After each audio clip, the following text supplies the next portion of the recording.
माता च पिता त्वमेव त्वमेव बन्धु सखा त्वमेव त्वमेव विद्या द्रविणं त्वमेव त्वमेव सर्वं मम देव देव। श्री परमात्मने नमः। अथ सप्तमो अध्याय 7वां अध्याय।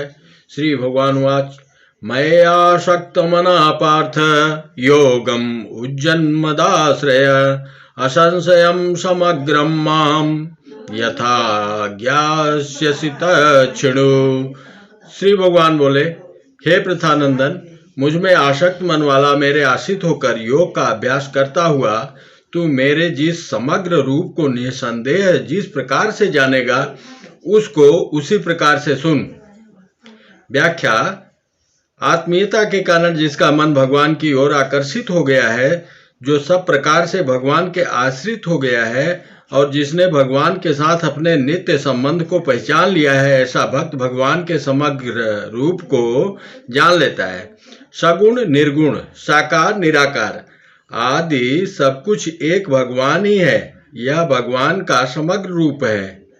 भगवान कहते हैं कि पार्थ, अपने समग्र रूप का वर्णन मैं इस ढंग से करूंगा जिससे तू मेरे समग्र रूप को सुगमता पूर्वक यथार्थ रूप से जान लेगा और तेरे सब संशय मिट जाएंगे। ज्ञानम ते हम सविज्ञानमिदं वक्ष्याम्यशेषत यज्ञात्वा नेह भूयोऽन्यज्ञातव्यं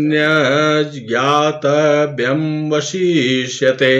तेरे लिए मैं यह विज्ञान सहित ज्ञान संपूर्णता से कहूँगा जिसको जानने के बाद फिर इस विषय में जानने योग्य अन्य कुछ भी शेष नहीं रहेगा। परा तथा अपरा प्रकृति की स्वतंत्र सत्ता नहीं है, यह ज्ञान है। व्याख्या। और परा अपरा सब कुछ एक भगवान ही है, यह विज्ञान है। अहम सहित सब कुछ भगवान है, यह भगवान का समग्र रूप ही विज्ञान सहित ज्ञान है। इस विज्ञान सहित ज्ञान को जानने के बाद और कुछ भी जानना शेष नहीं रहता, क्योंकि सब कुछ भगवान ही है। इसे जानने के बाद यदि कुछ शेष रहेगा तो वह भी भगवान ही होंगे। मनुष्याणां सहस्रेषु कश्चिद् तत्सिद्धये यत्तामपि सिद्धानां कश्चिन्मां वेत्ति तत्त्वतः। हजारों मनुष्यों में कोई एक सिद्धि कल्याण के लिए यत्न करता है और उन यत्न करने वाले सिद्धों मुक्त पुरुषों में कोई एक ही मुझे यथार्थ रूप से जानता है। व्याख्या। वास्तव में परमात्म तत्व की प्राप्ति कठिन या दुर्लभ नहीं है, प्रत्युत परमात्म प्राप्ति के मार्ग पर चलने वाले बहुत कम हैं। अधिकतर मनुष्य सांसारिक भोग और संग्रह में ही रचे पचे रहते हैं। इसलिए हजारों मनुष्यों में कोई एक ही मनुष्य लगन पूर्वक परमात्मा की तरफ चलता है, परंतु लगन के साथ भोगेच्छा, मान, बड़ाई और आराम की इच्छा भी रहने के कारण उनमें भी कोई एक परमात्मा तत्व को प्राप्त करता है। परमात्मा को प्राप्त उन जीवन मुक्त ज्ञानी महापुरुषों में भी कोई एक ही भगवान को जानने की इच्छा वाला तथा भगवान पर विश्वास रखने वाला महापुरुष सब कुछ भगवान ही है। इस प्रकार भगवान के समग्र रूप को जानता है और भगवत प्रेम को प्राप्त करता है। तात्पर्य है कि भगवान के समग्र रूप को जानने वाला प्रेमी भक्त अत्यंत दुर्लभ है। किसी वस्तु के आकर्षण से जो सुख मिलता है वह सुख उस वस्तु के ज्ञान से नहीं मिलता, यह सिद्धांत है। जैसे रुपयों के आकर्षण, लोभ से जो सुख मिलता है वह रुपयों के ज्ञान से नहीं मिलता। कर्मयोग में संसार से संबंध विच्छेद होने पर शांत आनंद शांति मिलता है। ज्ञान योग में स्वरूप का बोध होने पर अखंड आनंद मिलता है। भक्ति योग में भगवान की ओर आकर्षण होने से अनंत आनंद प्रतिक्षण वर्धमान प्रेम मिलता है। भूमिरापो नलो वायु खम मनो बुद्धिरेव च अहंकार इति यम में भिन्ना प्रकृतिरष्टदा अपरे अमित त्वया त्वन्यां प्रकृतिं विद्धि मे परां जीवभूतां महाबाहो येदं धार्यते जगत। पृथ्वी, जल, तेज, वायु, आकाश, ये पंच महाभूत और मन, बुद्धि तथा अहंकार, इस प्रकार यह 8 प्रकार के भेदों वाली मेरी यह अपरा प्रकृति है। और हे महाबाहो, इस अपरा प्रकृति से भिन्न जीव रूप बनी हुई मेरी परा प्रकृति को जान, जिसके द्वारा यह जगत धारण किया जाता है।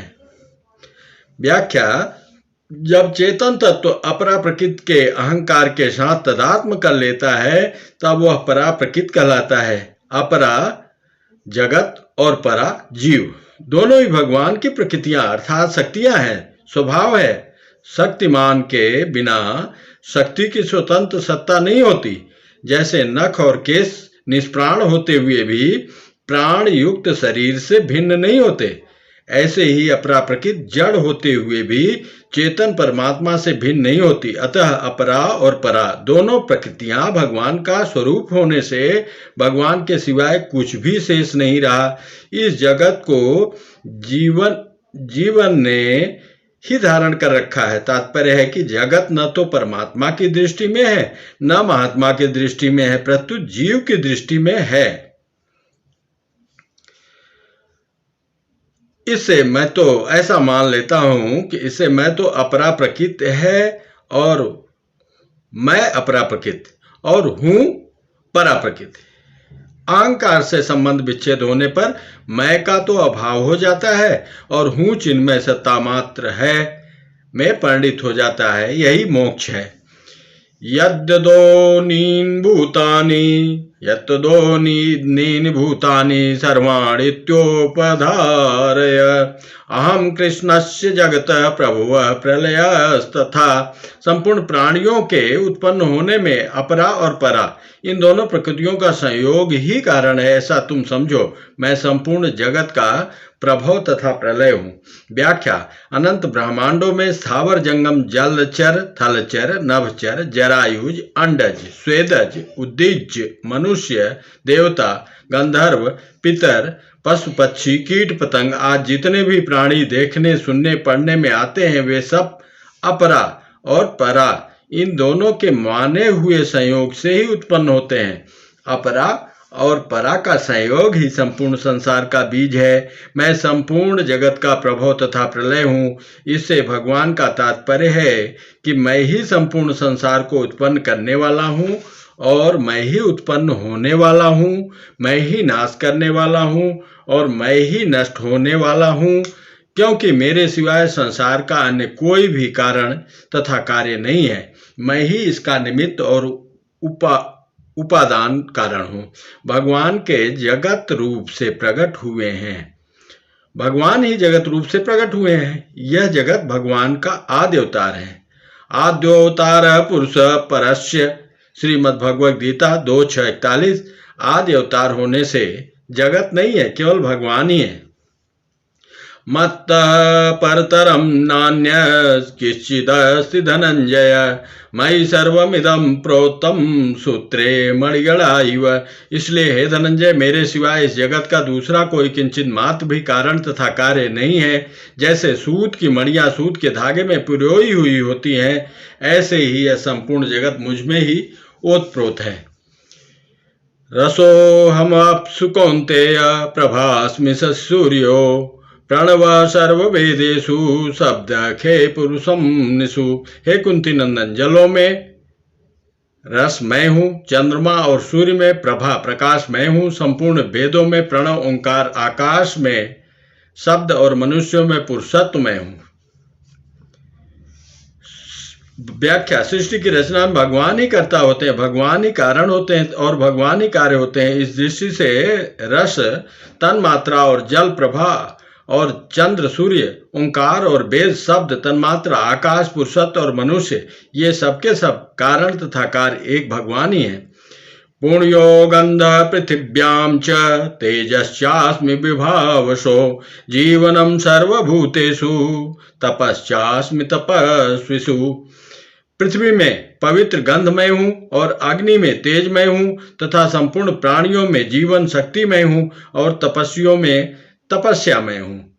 व्याख्या। गंध और पृथ्वी, तेज और अग्नि, जीवन शक्ति और प्राणी, तप और तपस्वी, ये सबके सब कारण तथा कार्य एक भगवान ही है। बीजम माम सर्वभूतानां विद्धि पार्थ सनातनम बुद्धिर्बुद्धिर्मतामस्मि तेजस्तेजस्विनामहम। हे प्रथानंदन, संपूर्ण प्राणियों का अनादि बीज मुझे जान। बुद्धिमानों में बुद्धि और तेजस्वियों में तेज मैं हूँ। बलम बलवंताम चाहम कामराग विवर्जितम धर्माविरुद्धो भूतेषु कामोस्मि भरतर्षभ। हे भरतवंशियों में श्रेष्ठ अर्जुन, बलवानों में काम और राग से रहित बल मैं हूँ और प्राणियों में धर्म से अवरुद्ध धर्मयुक्त काम मैं हूँ। व्याख्या। सात्विक बल और बलवान, धर्मयुक्त काम और प्राणी, ये सब के सब एक भगवान ही है। पूर्व पक्ष। तामसी बल और धर्म विरुद्ध काम क्या भगवान नहीं है? उत्तर पर। भगवान होते हुए भी ये त्याज्य है, ग्राह्य नहीं। कारण कि तामसी बल और धर्म विरुद्ध काम के परिणाम स्वरूप दुख, पीड़ा, संताप, नरक आदि के रूप में भगवान मिलते हैं, जो किसी के भी अभिष्ट नहीं है। ये चैव सात्विका भावा राजस्तामसाश्चे मत्ते वेति तान् विद्धि न तो हम ते मयि। और तो क्या कहूँ, जितने भी सात्विक भाव हैं और जितने भी राजस तथा तामस भाव हैं, वे सब मुझसे ही होते हैं, ऐसा उनको समझो, परंतु मैं उनमें और वे मुझ में नहीं हैं। व्याख्या। शरीर, इंद्रिया, मन, बुद्धि से जो सात्विक, राजस तथा तामस भाव, क्रिया पदार्थ आदि ग्रहण किए जाते हैं, वे सब भगवान ही है। मैं उनमें और वे मुझ में नहीं है। ऐसा कहने का तात्पर्य है कि साधक की दृष्टि सात्विक, राजस तथा तामस भाव की ओर न जाकर भगवान की ओर ही जानी चाहिए। यदि उनकी दृष्टि भावों, गुणों की ओर जाएगी तो वह उनमें उलझकर जन्म मरण में चला जाएगा। गीता 13:21। संपूर्ण सात्विक, राजस और तामस भाव भगवत स्वरूप है, यह सिद्ध पुरुषों की दृष्टि है और भगवान उनमें है, उनमें और वे भगवान में नहीं है, यह साधकों की दृष्टि है। त्रिभिर्गुणमयैर्भावैर्भिः सर्वमिदं जगत् मोहितं नाभिजानाति मामेभ्यः परं व्ययम्। किंतु इन तीनों गुण रूप भावों से मोहित यह संपूर्ण जगत, प्राणी मात्र, इन गुणों से अतीत और अविनाशी मुझे नहीं जानता। व्याख्या।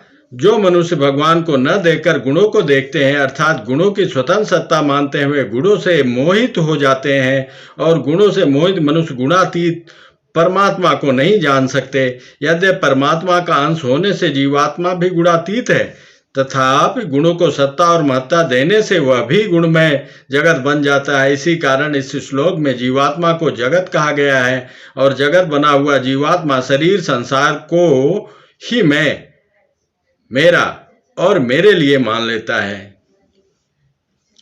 दैवी होसा गुणमयी मम माया दुरत्यया मामेव ये प्रपद्यन्ते माया में ताम तरन्ति ते। क्योंकि मेरी यह गुणमयी देवी माया दुरत्य है, अर्थात इससे पार पाना कठिन है। जो केवल मेरे ही शरण होते हैं वे इस माया को तर जाते हैं। नामाम दुष्कृतनो मूढ़ा प्रपद्यन्ते नराधमा माया पहित ज्ञाना आसुरम भावमाश्रिता। परंतु माया के द्वारा जिनका ज्ञान हरा गया है, वे आसुर भाव का आश्रय लेने वाले और मनुष्यों में महान नीच तथा पाप कर्म करने वाले मूढ़ मनुष्य मेरे शरण नहीं होते। व्याख्या। यद्यपि भगवान ने सभी को अपनी शरण में ले रखा है, परंतु भोग तथा संग्रह की आसक्ति में रचे पचे मनुष्य भगवान की शरण न लेकर संसार की शरण लेते हैं और परिणाम में दुख पाते हैं। पूर्व पक्ष। भगवान की माया ने सबको बांध रखा है, फिर मनुष्य बेचारा क्या करे? उत्तर पक्ष। भगवान की माया किसी को भी नहीं बांधती, मनुष्य ही भगवान की माया को अपनी और अपने लिए मानकर बदता है। चतुर्विधा भजन्ते माम जना सुकृतिनो अर्जुन आर्तो जिज्ञासुरथार्थी ज्ञानी च भरतर्षभ। हे भरतवंशियों में श्रेष्ठ अर्जुन, पवित्र कर्म करने वाले अर्थार्थी, आर्त, जिज्ञासु और ज्ञानी अर्थात प्रेमी, ये 4 प्रकार के मनुष्य मेरा भजन करते हैं अर्थात मेरे शरण होते हैं। व्याख्या: पूर्व श्लोक में भगवान से विमुख हुए मनुष्यों की बात कहकर अब भगवान के सम्मुख हुए भक्तों की बात कहते हैं। ऐसे 4 प्रकार के भक्त होते हैं: अर्थार्थी, आर्त, जिज्ञासु और प्रेमी। जब तक संसार का किंचित संबंध रहता है तब तक अर्थार्थी, आर्त और जिज्ञासु ये 3 भेद रहते हैं, परंतु संसार से सर्वथा संबंध विच्छेद होने पर मनुष्य ज्ञानी अर्थात प्रेमी भक्त होता है। अर्थार्थी, आर्त और जिज्ञासु तीनों में भगवान की मुख्यता तथा सम्मुखता रहती है। अतः अर्थार्थी भगवान से ही अपनी धन की इच्छा पूरी करना चाहता है, आर्त भगवान से ही अपना दुख मिटाना चाहता है, जिज्ञासु भगवान से ही अपनी जिज्ञासा शांत करना चाहता है। जब भक्त एक भगवान के सिवाय कुछ भी नहीं चाहता तब वह ज्ञानी अर्थात प्रेमी भक्त होता है। पूर्व पक्ष: ज्ञानी को प्रेमी भक्त कैसे मान लिया गया? यदि उसे तत्वज्ञानी मान लें तो क्या आपत्ति है? उत्तर पक्ष: कुछ ऐसे कारण हैं जिनसे ज्ञानी को प्रेमी भक्त मानना ही अधिक उपयुक्त दिखता है। जैसे भगवान ने चतुर्विधा भजन्ते माम कहकर ज्ञानी को 4 प्रकार के भक्तों के अंतर्गत लिया है। दूसरा, भगवान ने अगले श्लोक में ज्ञानी को अनन्य भक्ति वाला कहा है और अपने को उसका अत्यंत प्रिय बताया है। तीसरा, भगवान ने वासुदेव सर्वम का अनुभव करने वाले भक्त को ही वास्तविक ज्ञानी बताया है। तेषां ज्ञानी नित्ययुक्त एक भक्तिर्विशिष्यते प्रियो हि ज्ञानोत्यर्थ महम सच मम प्रिय। उन 4 भक्तों में मुझ में निरंतर लगा हुआ अनन्य भक्ति वाला ज्ञानी अर्थात प्रेमी भक्त श्रेष्ठ है, क्योंकि ज्ञानी भक्त को मैं अत्यंत प्रिय हूँ और वह मुझे अत्यंत प्रिय है। व्याख्या: अर्थार्थी, आर्त और जिज्ञासु सर्वथा भगवान के सन्मुख नहीं होते, परंतु प्रेमी भक्त निष्काम होने से सर्वथा भगवान के सम्मुख होता है। इसलिए भक्त और भगवान दोनों में परस्पर प्रतिक्षण वर्धमान प्रेम की लीला चलती रहती है। उदारा सर्व एवेते ज्ञानी त्वात्मैव मे मतम आश्रित स ही युक्तात्मा मामेवानुत्तमां गतिम। पहले कहे हुए सब के सब 4 ही भक्त बड़े उदार श्रेष्ठ भाव वाले हैं, परंतु ज्ञानी प्रेमी तो मेरा स्वरूप ही है, ऐसा मेरा मत है, कारण कि वह मुझसे अभिन्न है और जिससे श्रेष्ठ दूसरी कोई गति नहीं है, ऐसे मुझ में ही दृढ़ स्थित है। व्याख्या: अर्थार्थी, आर्त और जिज्ञासु भक्त को उदार कहना वास्तव में भगवान की अपनी उदारता है। उनको उदार कहने का तात्पर्य है कि वे संसार से विमुख होकर भगवान के सन्मुख हो गए। और तत्वज्ञानी को भगवान के साथ सधर्मता होती है, मम पर भक्त की भगवान के साथ आत्मीयता होती है। ज्ञानी में मतम, साधर्म में जीव और ब्रह्म में अभेद होता है। आत्मीयता में भक्त और भगवान में अभिन्नता होती है। अभेद में जीव और ब्रह्म 2 से 1 हो जाते हैं। अभिन्नता में भक्त और भगवान प्रेम लीला के लिए 1 से 2 हो जाते हैं। तत्व ज्ञान में तो सूक्ष्म अहम रहता है, पर भक्त में अहम का सर्वथा नाश हो जाता है। इसलिए भगवान कहते हैं ज्ञानी त्वात्मैव मे मतम बहुनाम जन्मनाम अन्ते ज्ञानवान माम प्रपद्यते वासुदेव सर्वमिति समात्मा सुदुर्लभ। बहु जन्मों के अंतिम जन्म में अर्थात मनुष्य जन्म में सब कुछ परमात्मा ही है। इस प्रकार जो ज्ञानवान मेरे शरण होता है वह महात्मा अत्यंत दुर्लभ है। व्याख्या: साधक पहले परमात्मा को दूर देखता है, फिर समीप देखता है, फिर अपने में देखता है और फिर केवल परमात्मा को ही देखता है। कर्मयोगी परमात्मा को समीप देखता है, ज्ञान योगी परमात्मा को अपने में देखता है और भक्ति योगी सब जगह परमात्मा को ही देखता है। सब कुछ परमात्मा ही है, ऐसा अनुभव करना ही असली शरणागति है। अर्थात केवल शरण ही रह जाए, शरणागत कोई रहे ही नहीं। गीता में महात्मा शब्द केवल भक्त के लिए ही आया है। इस तरह उदार, उत्तम, सर्वविद आदि शब्द भी भक्त के लिए ही आए हैं। वास्तव में केवल वासुदेव ही वासुदेव है, सर्वम है ही नहीं। कारण कि असत होने से सर्वम की सत्ता विद्यमान ही नहीं है। नास्तो विद्यते भाव, गीता 2:16। परमात्मा की प्यास हो तो संसार लुप्त हो जाता है और संसार की प्यास हो तो परमात्मा लुप्त हो जाते हैं। परमात्मा की प्यास जागृत होने पर भक्त को भूतकाल का चिंतन नहीं होता, भविष्य की आशा नहीं रहती और वर्तमान में उसे प्राप्त किए बिना चैन नहीं पड़ता। कामैस्ते ज्ञाना प्रपदन्ते न्यदेवता तन्तं नियमास्थाय प्रकृत्या नियता स्वया। परंतु उन कामनाओं से जिनका ज्ञान हरा गया है, ऐसे मनुष्य अपनी अपनी प्रकृति अर्थात स्वभाव से नियंत्रित होकर उस अर्थात देवताओं के उन नियमों को धारण करते हुए अन्य देवताओं के शरण हो जाते हैं। व्याख्या: जो मनुष्य भगवान से विमुख है और संसार के सन्मुख हैं, वे अपनी सांसारिक कामनाओं की पूर्ति के लिए विभिन्न देवताओं के शरण लेते हैं। सांसारिक भोग और संग्रह की कामना के कारण सब कुछ भगवान ही है, देवताओं के रूप में भी एक भगवान ही है, यह ज्ञान ढक जाता है। पूर्व पक्ष: 16वें श्लोक में वर्णित अर्थार्थी, आर्त और भक्त भी क्रमशः धन पाने की और दुख दूर करने की कामना है। फिर इस श्लोक में वर्णित कामना वाले मनुष्य की निंदा क्यों की गई है? उत्तर पर दोनों प्रकार के मनुष्यों में परस्पर बड़ी भिन्नता है। 16वें श्लोक में वर्णित मनुष्य भक्त है और इस श्लोक में वर्णित मनुष्य सांसारिक है। भक्तों में भगवान की मुख्यता है और सांसारिक मनुष्यों में कामना पूर्ति की मुख्यता है। भक्त एक भगवान का ही आश्रय लेते हैं, पर सांसारिक मनुष्य अनेक देवी देवताओं का आश्रय लेते हैं, क्योंकि उन्हें कामना पूर्ति से मतलब है, देवताओं से नहीं।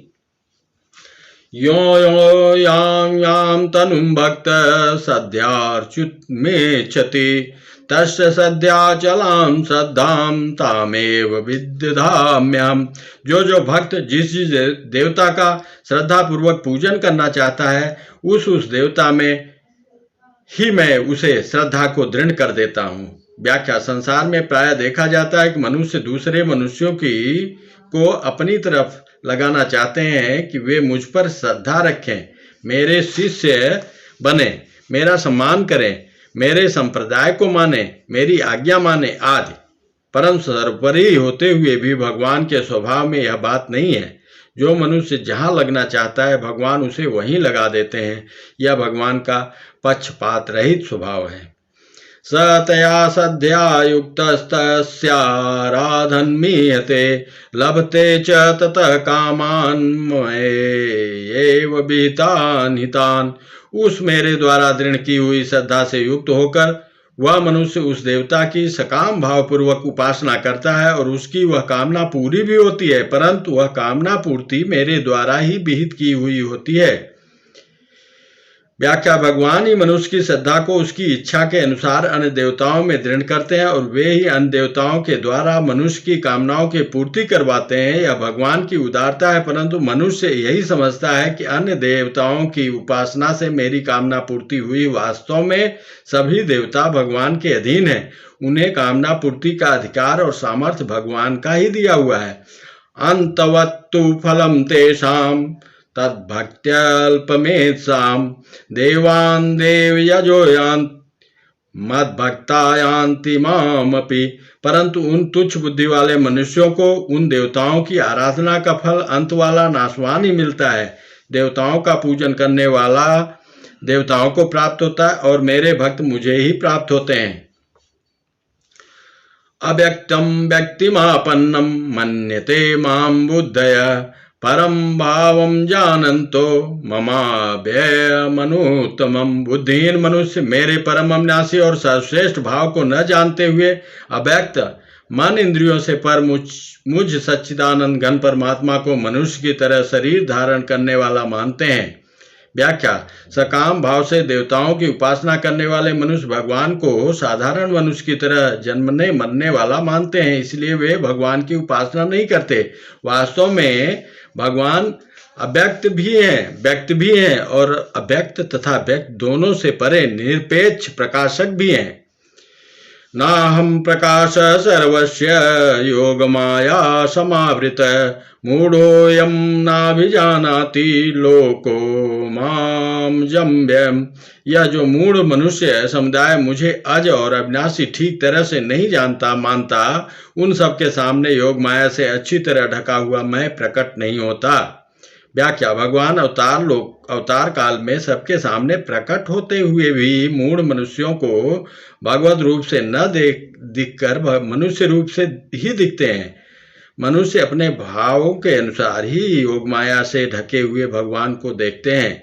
भगवान अलौकिक होते हुए भी योग माया से ढके रहने के कारण लौकिक प्रतीत होते हैं।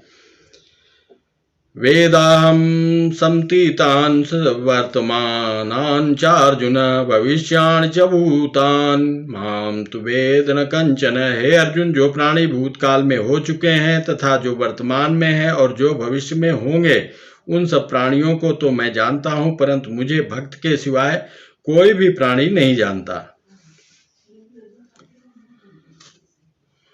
भूत भविष्य और वर्तमान के सभी जीव निरंतर भगवान की दृष्टि में रहते हैं। इच्छा द्वेष समुत्थेन द्वंद्व मोहेन भारत सर्वभूतानि सम्मोहम सर्गेयान्त परंतप। कारण कि हे भरतवंश में उत्पन्न शत्रुतापन अर्जुन, इच्छा राग और द्वेष से उत्पन्न होने वाले द्वंद्व मोह से मोहित संपूर्ण प्राणी संसार में अनादिकाल से मूढ़ता को अर्थात जन्म मरण को प्राप्त हो रहे हैं। व्याख्या। राग द्वेष रूप द्वंद्व से ही संसार का संबंध दृढ़ होता है और मनुष्य परमात्मा से विमुख हो जाता है। अतः मनुष्य की प्रवृत्ति तथा निवृत्ति राग द्वेष पूर्वक नहीं होनी चाहिए। येषां त्वन्तगतं पापं जनानां पुण्यकर्मणां ते द्वन्द्वमोह निर्मुक्ता भजन्ते मां दृढ़वता। परंतु जिन पुण्य कर्मा मनुष्यों के पाप नष्ट हो गए हैं, वे द्वंद्व मोह से रहित हुए मनुष्य दृढ़ व्रती होकर मेरा भजन करते हैं। व्याख्या। राग द्वेष से रहित होने पर मनुष्य परमात्मा के सम्मुख हो जाता है। परमात्मा के सम्मुख होने पर वह पाप नष्ट हो जाता है। उसके पाप नष्ट हो जाते हैं। जब तक मनुष्य के भीतर राग द्वेष रहते हैं, तब तक वह सर्वथा परमात्मा के सन्मुख नहीं हो सकता। उसका जितने अंश में संसार से राग सम्मुखता रहता है, उतने अंश में परमात्मा से द्वेष विमुखता रहता है। जरा मरण मोक्षाय मामाश्रित्य यतन्ति ये ते ब्रह्म तद्विदु कृष्णम् अध्यात्मं कर्म चाखिलम् साधिभूताधिदैवं मां साधियज्ञं च ये विदु प्रयाण कालेऽपि च मां ते विदुर्युक्तचेतस। वृद्धावस्था और मृत्यु से मुक्ति पाने के लिए जो मनुष्य मेरा आश्रय लेकर प्रयत्न करते हैं, वे उस ब्रह्म को, संपूर्ण अध्यात्म को और संपूर्ण कर्म को जान जाते हैं। जो मनुष्य अधिभूत और अधिदेव के सहित और अधियज्ञ के सहित मुझे जानते हैं, वे मुझ में लगे हुए चित्त वाले मनुष्य अंतकाल में भी मुझे ही जानते हैं अर्थात प्राप्त होते हैं। व्याख्या। यद्यपि कर्मयोगी और ज्ञान योगी भी जन्म मरण से मुक्त हो जाते हैं, तथा शरणागत भक्त जन्म मरण से मुक्त होने के साथ साथ भगवान के समग्र रूप को भी जान लेते हैं। ब्रह्म, अध्यात्म, कर्म, अधिभूत, अधिदैव, अधियज्ञ यह भगवान का समग्र रूप है। इसके भगवान ने दो विभाग किए हैं, ब्रह्म निर्गुण निराकार, कृष्ण अध्यात्म अनंत योनियों के अनंत जीव तथा अखिल कर्म, उत्पत्ति, स्थित, प्रलय आदि की संपूर्ण क्रियाएं, यह ज्ञान का विभाग है जिसमें निर्गुण की मुख्यता है। अधिभूत अपने शरीर सहित संपूर्ण 5 भौतिक जगत, अधिदेव मन इंद्रिया के अधिष्ठान, देवता सहित ब्रह्मा जी आदि सभी देवता तथा अधियज्ञ, अंतर्यामी, ये सब अधियज्ञ, अंतर्यामी विष्णु और उनके सभी रूप, यह विज्ञान का विभाग है। इसमें सगुण की मुख्यता है। हे पहले जिन्हें परमात्मा परा और अपरा प्रकृति कहा गया था, उन्हीं के यहाँ दो दो भेद किए गए हैं, जैसे परमात्मा ब्रह्म और अधियज्ञ। परा प्रकृति, अपरा प्रकृति। परा प्रकृति अध्यात्म और अधिदेव, अपरा प्रकृति कर्म और अधिभूत। तात्पर्य है कि परमात्मा परा और अपरा तीनों ही मिलकर भगवान का समग्र रूप है। हे कृष्ण गोविंद हरे मुरारे, हे नाथ नारायण वासुदेवा। ओम तत्सदित श्रीमद्भगवद्गीतासु उपनिषत्सु ब्रह्म विद्यायां योगशास्त्रे श्री कृष्णार्जुन संवादे ज्ञान विज्ञान योगो नाम सप्तमो अध्याय। आकाश, वायु, अग्नि, जल, पृथ्वी, ग्रह, नक्षत्र, जीव जंतु, दिशाएं, वृक्ष, नदियां, समुद्र, सब के सब भगवान के ही शरीर हैं, ऐसा मानकर भक्त सभी को अनन्य भाव से प्रणाम करता है। जय श्री कृष्ण।